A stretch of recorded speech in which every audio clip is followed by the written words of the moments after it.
कधी मिळेल, कसं मिळेल, मिळत असताना काय परिस्थिती असेल, पण जोपर्यंत मिळत नाही तोपर्यंत कोणी कोणी मिळवण्यासाठी प्रयत्न केले, त्या मार्गातील कसा प्रसंग येतो आणि संग कसा होतो.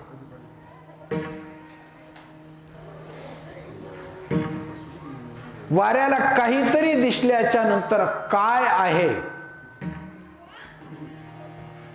काहीच कळत नाही. वायुदेवतेला फक्त दिसतंय काहीतरी, काळ कभिन्न आहे, काहीतरी भेल्यासारखं वाटतंय, भीती वाटते.